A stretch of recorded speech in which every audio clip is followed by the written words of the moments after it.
Yep. Hey, what's up, everybody? We got a nice interview for you. I want to introduce Ed. Been an OG in the cannabis game for a while. And how'd you get started? Well, this is probably a common story. People from my era, late 70s, early 80s. You got a couple phone calls from your friends, and the weed guy's coming around. Everybody gathers up their money. They show up at the house, 8 o'clock, 9 o'clock, whatever. Weed guy ain't there by 10. He calls, he says he's running late, and around 12 o'clock, everybody leaves. This happened a lot. So the first opportunity that I saw was just in selling weed, because all you have to do is be reliable. That's all, be reliable. People would sell you an ounce, it was 21 grams. Sell them a 30-gram bag. And however, I went to college as a chemistry major, and it occurred to me as I'm taking a plant physiology class that you can grow any plant just about anywhere. You just have to mimic what's going on outdoors and know a little bit of basic chemistry. And so when I graduated from college in 1985, that's when I started cultivating. And I knew a guy who'd been in the business for 15 years. He got me started, almost like an apprenticeship. It's just that as I furthered my education, I got into a lot more things, and I was running a toxicology lab at one time, so I was testing my product. I wanted to put numbers to it. And then we really dove into the plant physiology and plant pathology, and coming at it from a purely academic standpoint. It wasn't that I didn't see the books that were being written by Rosenthal and Cervantes.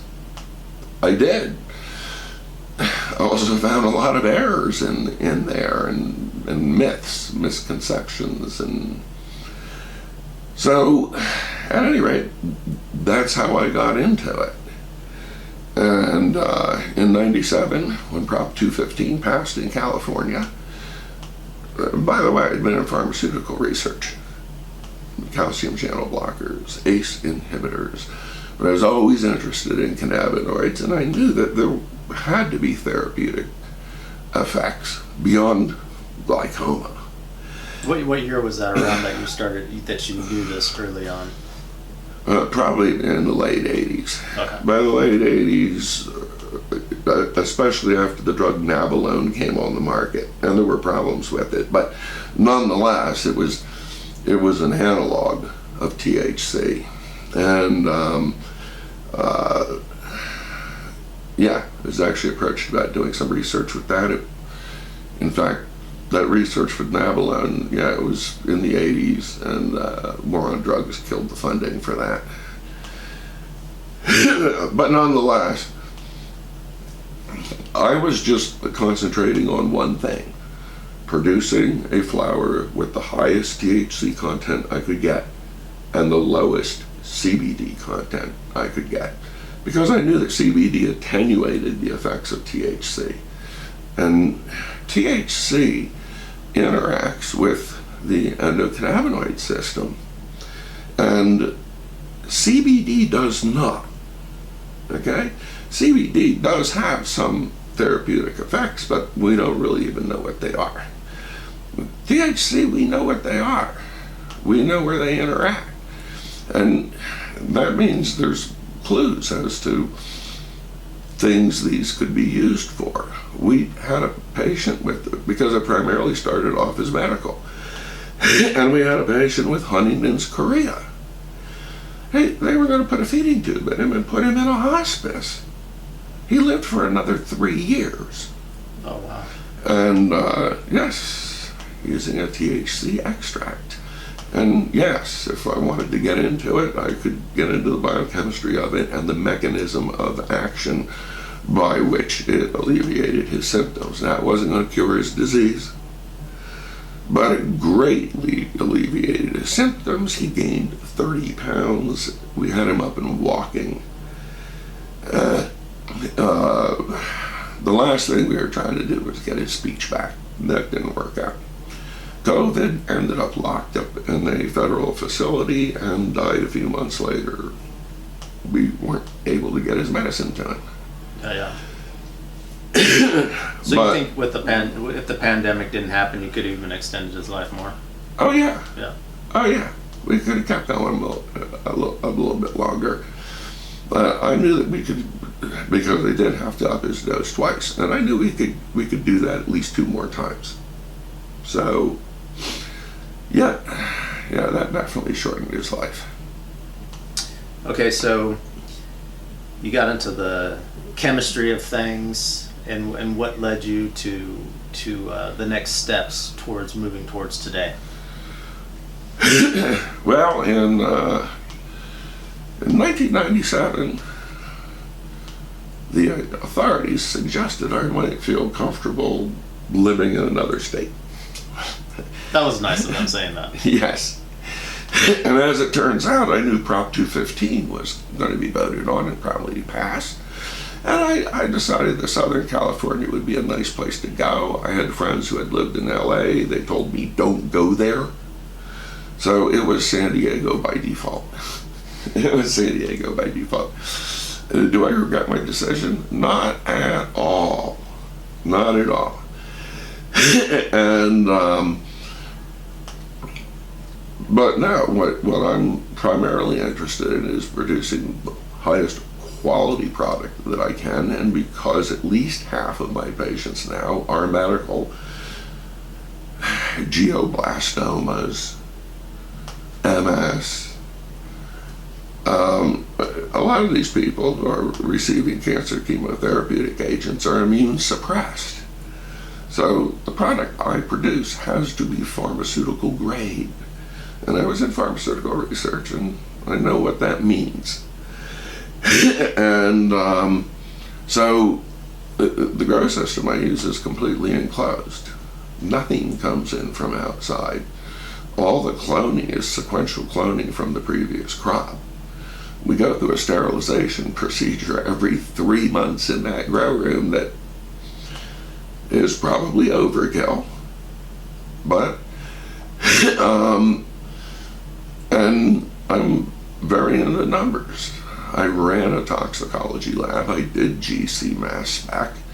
So when I send my work out to a lab, and I use a lab in San Francisco because it's overseen by a PhD analytical chemist.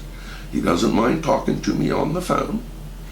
They have done work for me for free when we were working on the medication for the guy with Huntington's disease. I needed to do what's called a kinetic study, and I could do it here in my kitchen, but I couldn't do the analysis. The analysis for the samples that we were sending up was in excess of $800. And when they found out why I was doing it, they waived that. They waived it. They did it for free. It's beautiful. So, yeah. Met some nice people in the business. Would you want to mention them? Yes, Resco Labs in San Francisco. I highly recommend Resco Labs. So we're talking somebody that is a scientist, longtime cannabis advocate, grower, also had a background in toxicology, recommends this lab. Yes, highly recommend this lab. And yeah, they give me good, accurate numbers. And they've been in food and drug testing for probably 60, 70 years. So they weren't just a lab that was set up for testing weed.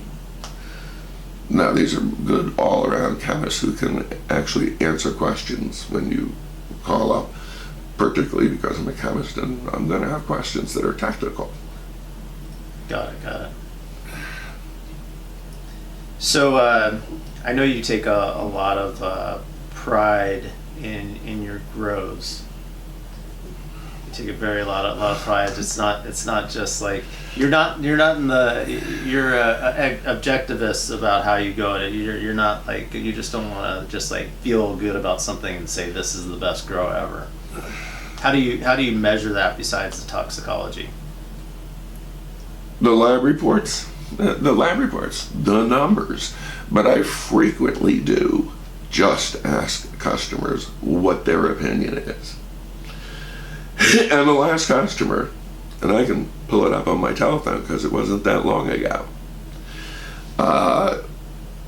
said she wasn't happy with the last bag because it didn't look right. It didn't look right. I said, "Did you smoke it yet?" And she said, "No." I said, "Smoke it and call me back in an hour." And she wrote back, "Holy shit, it's a 9." Okay? And it's only because this last crop was a blend of our final outdoor grow combined with the indoor grow. And we used, against my better judgment, the outdoor grow, we had so much damn weed, we couldn't do it all by hand. And we did use an automated grower, or a dryer. Got it. Yeah, that over-dried things, and then when we went to destem it, it fell apart, and yeah, it didn't look real pretty. But still, got the job done. Well, I did most of the trimming of that stuff, and 20 minutes into trimming it, my hands were black. So I knew we had a superior product. Yeah, for sure. But people judge things on how they look and how they smell. And, those two things, they don't really tell you anything. The first thing I do when I get a bag of weed is I smell it. I know full well that means nothing. It's not telling me anything about it. And I don't care if your buds are big or small or if they've all crumbled up. I just want to put it in a pipe and take a hit. And then I'll decide what it is. It's interesting because when you're tasting food, how it looks and how it smells is more than how it tastes on your taste buds.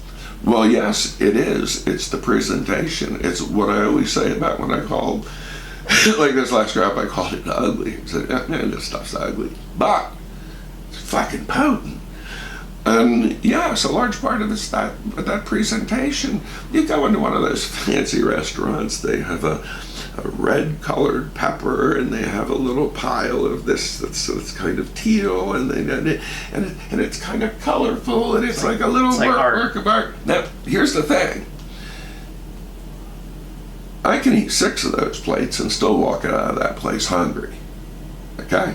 It looked real pretty, probably cost a lot of money. But in the end, if I had to order 6 of them to feel satisfied, did I really make out? I mean, was the presentation really that worth it? For sure. Perception is so important. But as somebody that's more grounded in reality for your grows, I mean, the presentation is the end all be all. How's it going? We're going to go into more information. So tell me about your apprenticeship program and why you got into that and what strengths have come out of that. Well, the apprenticeship program came about from a class I was teaching. And the class started off with maybe 7 or 8 students. I was giving them exams. I was actually teaching them the theory of everything. We were covering light. We were covering wavelength frequencies so they could identify wavelength and know what light source it was coming from. We were actually getting into a lot of the nitty-gritty details of growing and selecting lights and fertilizers and everything. And, well, one by one, people were failing out. And I was eventually left with like 3 students. And I told them, we're just going to discontinue the class because there just doesn't seem to be enough interest. And one of the students, who was a C student, by the way, wasn't the best student in the class. He stayed afterwards and he begged me to continue teaching him. And so Josh became my first apprentice. I thought, okay, well, rather than work with a group of people, we'll work with one person at a time. Because I've come up with, hang on a second, I have a hard time saying it. Because I've come up with a very novel growing technique that I guarantee you nobody else is using. If I explained it to them, they'd probably say I'm doing it wrong. And I don't care because it works, and it works all the time. And so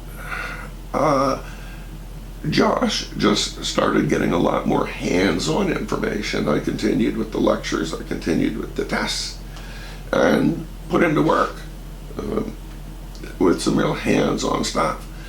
And he was with me 4 years. After 2 years, we had the trimming team and everybody, we had a sheet cake, got a 2-year technical certificate. He stayed on another 2 years and got a technologist certificate. Are we accredited by anybody? No. However, funny story, my second apprentice, Elvira, very enthusiastic. Elvira was picking up on some of the basic chemistry, atomic theory she was picking up quickly. And one day I gave her a math test. I figured this kid graduated from San Diego Public School. At best, she can add, subtract, and maybe multiply and divide. No, I started writing out polynomials. She knew the quadratic equation. She understood functions. I said, this girl is like a trig and pre-calc class away from being able to actually take a college calculus class. She graduated from high school 10 years earlier. So she still retained all this stuff. And so Elvira was with me 2 years, but then I encouraged her to apply to college, and she did, to a junior college. And after 2 years, she graduated with a 3.2 grade point average, and she is now a biochemistry major at Western Washington University. Beautiful. And so, yeah. Now my third apprentice, Eddie, he worked out fine for a while. The workload was a little bit heavy on Eddie, so presently I'm without an apprentice. However, Josh now runs his own business. We built Liberty Farms for him to run. So he's got his own business, and Elvira's in college. Nice. So you're looking to do that further on with other people? Or Yes, yeah. I'd like to bring in another apprentice. I'm hunting right now. Got it. And I find that under 30 is good because they're a little more impressionable. And somebody with some science background really helps. Even if it's just high school biology and chemistry, you got something to work with. Got it. So, what advantage do you think you being as a grower? What advantage do you think you have as being a scientist? Well, I understand what I'm doing. Most growers have no idea what they're doing. Many people work with witches' brews, and also I can tell you chemically exactly what I'm doing and why I'm doing it. Got it. So, and it really helps for just for diagnostic purposes. Not everything is always going to go right, but you need to be able to diagnose a problem. Look, a common thing that I've seen are people who will tell me they have a calcium deficiency. And I say, well, what are you watering your plants with? Well, tap water. Well, tap water is loaded with calcium. You don't have a calcium deficiency. Leach your plants. Collect the effluent. Check the pH. More than likely, your pH has fallen down around 5 or so, and your plant can't absorb calcium. Most of what people think are nutrient deficiencies are incorrect pHs, and most people don't know how to correctly measure the pH of their soil. And a lot of people think that leaching a plant is one of the last things you do. No, it's one of the first things you do. Once your plants are firmly rooted up in 5-gallon buckets and you turn the lights back to begin flowering, that's when you leach your plants. Okay? And typically, you're going to need 8 to 10 gallons of leaching before you get your dissolved solids down, under 500. That's why you need a dissolved solids meter. And then you have to check the pH, because after a month in soil that uses urea as a fertilizer, your pH is probably pretty low. When the pH drops below 6.3, your plants have problems with phosphorus. You need that for flowering. But you can have a healthy plant in veg that has a pH of like 5.2. It's not going to do well when it comes time to flower it. And so the plants have to be leached. Then the pH has to be corrected. Generally, I found for a 5-gallon bucket, 200 to 300 milliliters of pH up per gallon will get your pH up around 6.8. That's where you want it. And then you have to feed it after you've leached it, because you just stripped the soil of everything. You've washed out all the bacteria. You've flushed out all the urea. You dropped your dissolved solids very low, so now the plant can absorb water very quickly. You better make sure there's some nutrient in that water. And I use Dynagrow. 10 mLs of Dynagrow, 8 mLs of pH up per gallon will give you 6.8. And you need to feed the plants with 2 gallons after leaching. Now at this point, you can put your heavy plants back, and they're not going to need to be watered for another 7 to 9 days. But you will have the perfect amount of nutrients, you will have a pH of 6, and you'll have very low dissolved solids. And we autopsy the plants. Once we harvest them, I will frequently take a harvested bucket and we will leach it. And we're going to collect the effluent, and we're going to see what the dissolved solids are, and we're going to see what the ending pH is. Because I want to know how much drift there is in there. Got it. So you document every step along the way, and then you make adjustments as you go for the future. See all those logbooks over there? Yeah. I'm old-fashioned. Most of it just goes into old laboratory logbooks. However, some of the data is taken out and put on the computer. Got it. So as far as like the diseases that you're looking with, keeping at bay, what are some of the other ones that you've come across? Well, we have very few here because it's an enclosed grow now, and the room's under positive pressure. So, but what will your average grower run into? Well, number one is spider mites. How do you deal with spider mites? It's a product called Forbid 4F. It's sold under another name too. I forget what it is. I've got some of it in the refrigerator. Forbid 4F. You can't ship it to California. You got to send it through a third party because it works. They don't sell it in California. It is a one-time top surface application. Spider mites live under the leaves. This stuff is systemic.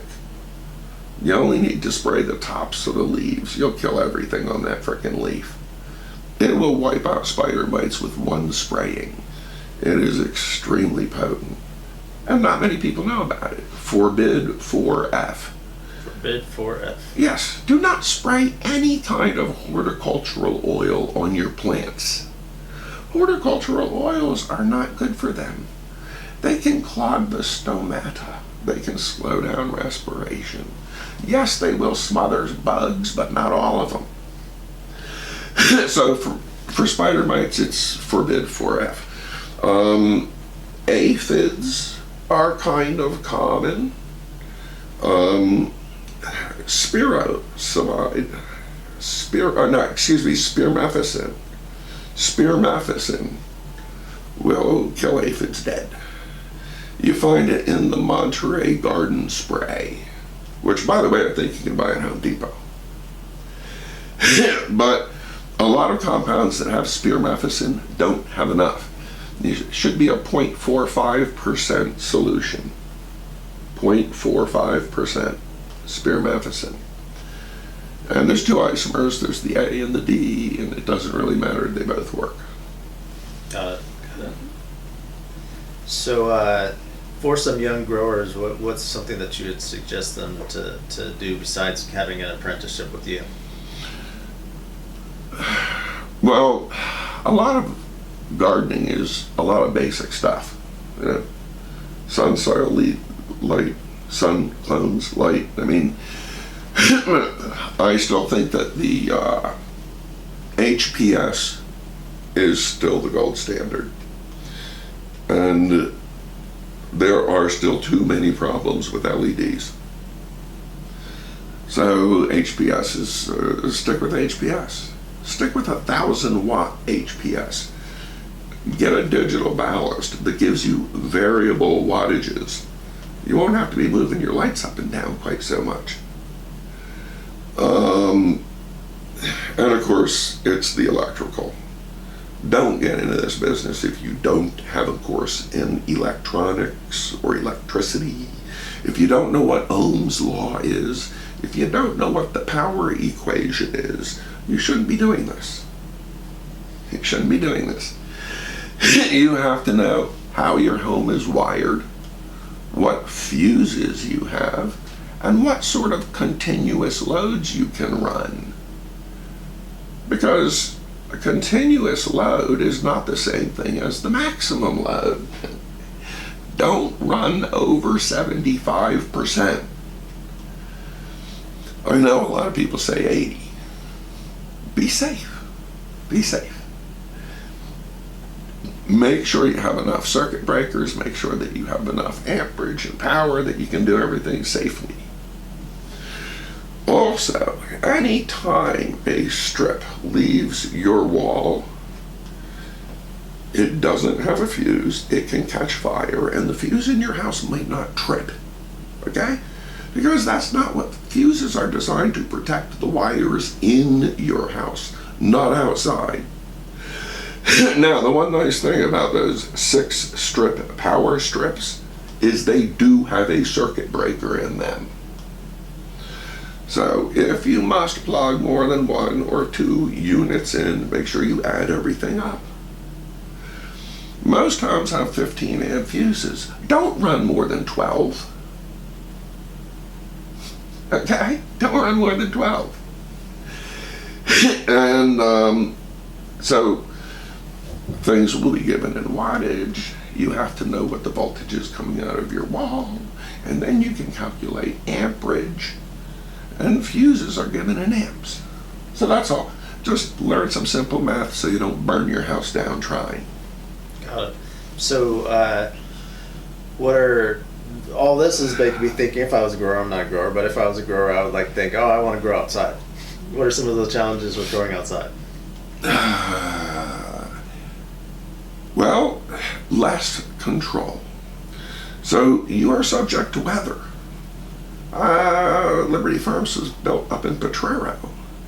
You can have 60-mile-an-hour winds there. Okay? It's not unusual to get hail. If there's a fire up in the mountains, it's not the fire that will get you, it's the ash falling from the sky. And the number one risk to outdoor growers is theft. It's theft. So, it's good to have dogs. It's good to have guns. It's good to have razor wire. It's good to have all kinds of warning signs. It's good to have motion detector lights. Yeah. Okay, so if you're going to grow outdoor, we grow outdoors. We had 6 of the meanest frickin' dogs you ever saw. I was scared of them. We had razor wire. We had all kinds of warnings, high voltage. And yeah, went up there every weekend and shot guns. Just because we wanted them to hear bang, bang, bang, those guys have guns. We hung a flag up there, a Gadsden flag. Yeah, we wanted to think that there's some crazy motherfuckers up there with guns. And I got up there. We had motion detector lights, but we also had lights. Is it Gadsden red, the don't tread on me? Exactly. Okay. I didn't know it by that. Yes, yes. And we had light sensors that we put on each corner, and the reason I liked those, because it had little LED lights that beeped every couple seconds. And I had someone say, my God, Eddie, because I could see that thing from like 2 miles away. And I said, that's the idea. That's the idea. Big bugs would fly by our motion detector lights. I spent a night up there one time. Lights were off and on all night long. So yeah, we lit the place up.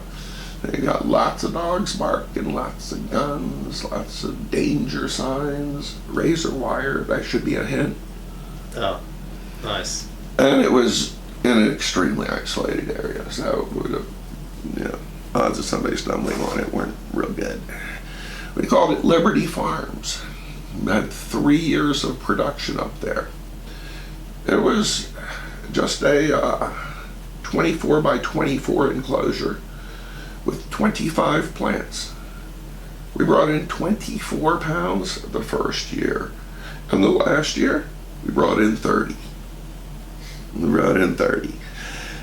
And now it's not acres and acres and thousands of plants. We only needed 25 plants, because in California your average plant's going to be a pound or more.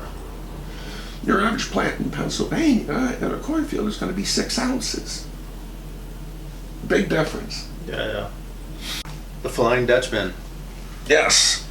Explain the leaching process to me. It's the single most crucial process in growing indoors successfully. Most people do it at the wrong time for the wrong reasons. What I'm going to explain to you, if other growers see this, they're going to laugh. Oh, he doesn't know what he's talking about. Oh, that's just it. No, this is it. The plants are going to come from the nursery. They're in 6-inch pots. They've been in there a couple of weeks. They're going to get transplanted into 5-gallon buckets. Those 5-gallon buckets are filled with Miracle Grow moisture control. Oh yeah, Miracle Grow. You gotta hear about all kinds of stuff. Listen, they use one of the highest quality sphagnum peat mosses on the market. They're not perfect. Yeah, they sometimes get plastic and stuff in there. You should be sorting that out. However, what they do is they skimp on their fertilizer. They use osmolite pellets, and the osmolite pellets contain urea. The osmolite pellets, as they are wetted, will eventually dissolve and release the urea into the soil. This is the fertilizer. However, your plant can't use urea. The urea must first be broken down by bacteria. The byproduct of bacteria, as anybody knows who's ever gotten a cavity, is that it secretes acid. So, as your plant is growing for about the first 3 or 4 weeks, it's growing real nice. The urea is fine. The pH of your soil is dropping, but you're still within a normal operating range. However, the breakdown of the urea is causing the pH of your soil to drop. Most nutrient deficiencies are not nutrient deficiencies. The pH of your soil is incorrect. You have plenty of nutrients in there, but the pH has gotten too low.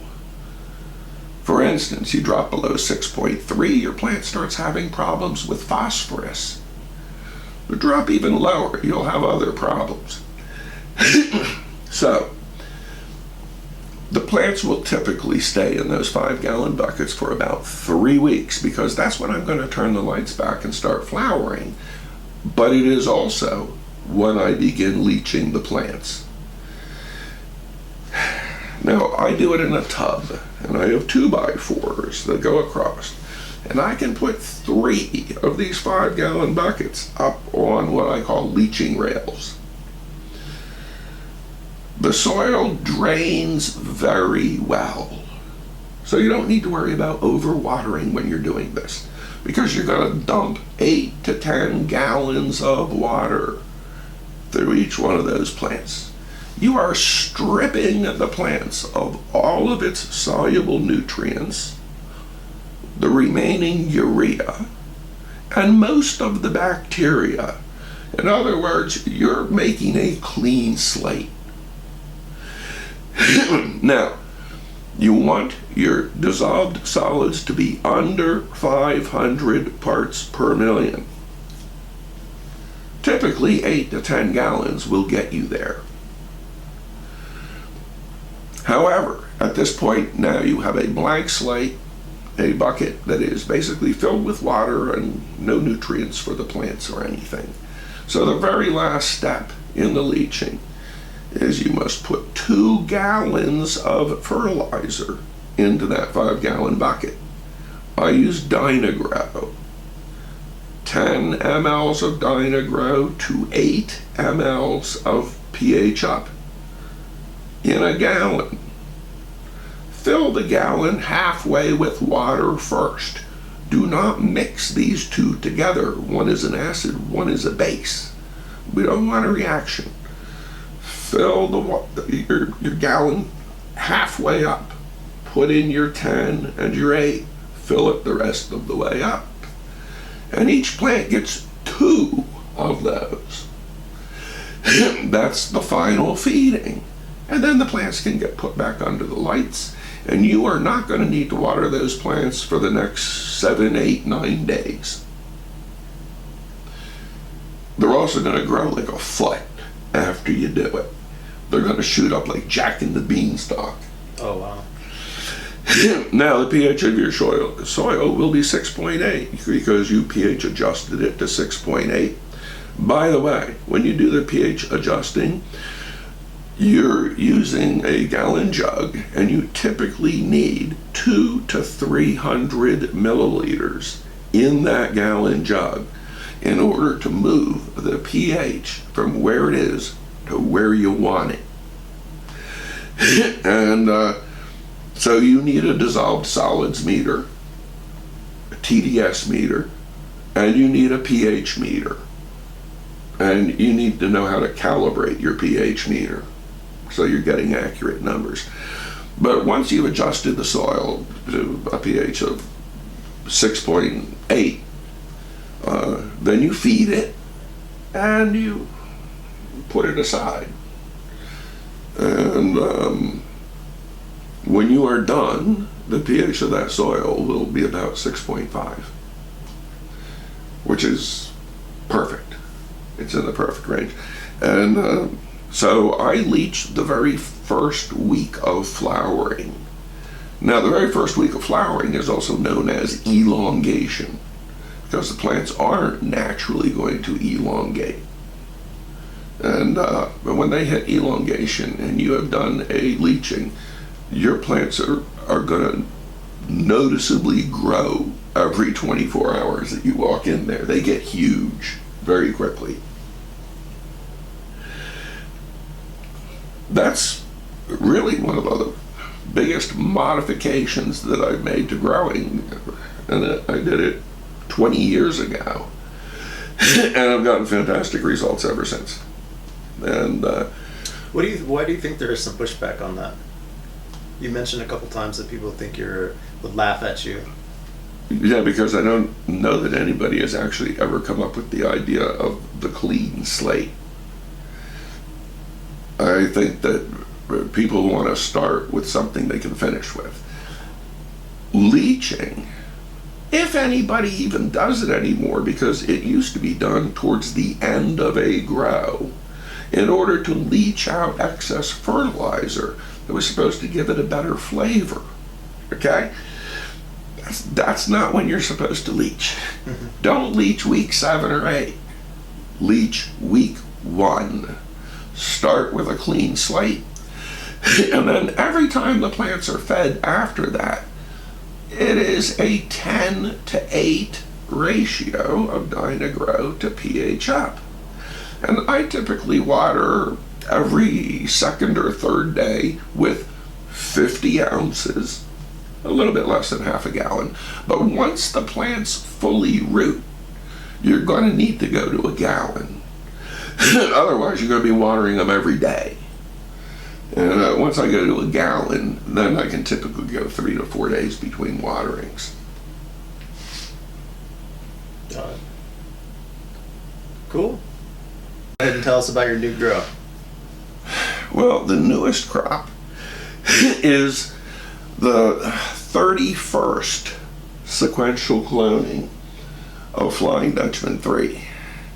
Flying Dutchman 3 being the strain that I've been growing for the last 8 years. And I don't have a mother plant, don't have room here to have a mother plant. So what I do is I cut my clones from the preceding crop. And this is the 31st sequential cloning. And in the nursery right now is the 32nd sequential cloning. And to all those people who use the term clone fade, it's a myth. It's a myth. How so? Those plants are no different than the first, second, third generations of sequential clones. Their lab tests always come back consistent. It just is what it is. It's got an 8-year track record with an average THC content of 29.2%. Its highest reading was probably about 2 years ago when we had 32.56% THC. And so it's consistently potent. So just the environment that you create could change the grow, opposed to from the... Well, no, there's this myth that if you take a clone of a clone of a clone of a clone, at some point you're going to cause a genetic problem at which the plant is going to be weak or not produce or whatever. And that's what they call clone fade. Okay, got it. The thing is that when you're on your 32nd sequential cloning, you begin to realize that that's just a myth. That's just a myth. I'm going to be sending this stuff out for testing. I would not be surprised if it's over 30%.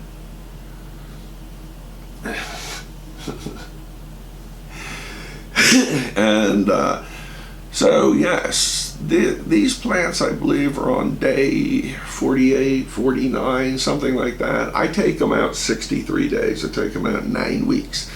Now they're actually done at week 8. I take week 9 because I want to just take my time in getting everything harvested the way I want it harvested, everything cleaned and dried.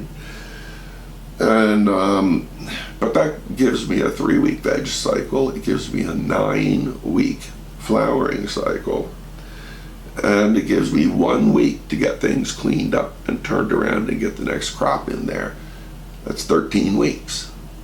That's exactly 4 crops a year. So using the nursery and overlapping it with the main grow room, yeah, I can bring down 4 crops a year, and we average 2.5 to 3 pounds. It depends on whether I want to put the 4th row in or not. Right now I'm not growing with the 4th row because, well, I just had back surgery and just had problems with my heart and decided not to grow the maximum. So we cut it back to 18, and we'll probably get 2.5 pounds. Nice. And what's the next step from here as far as for this crop? Well, it's going to be harvested, it's going to be dried, and it's going to be sold. And then it's going to be sold. Now, we have patients. When a patient is in hospice, they get it for free.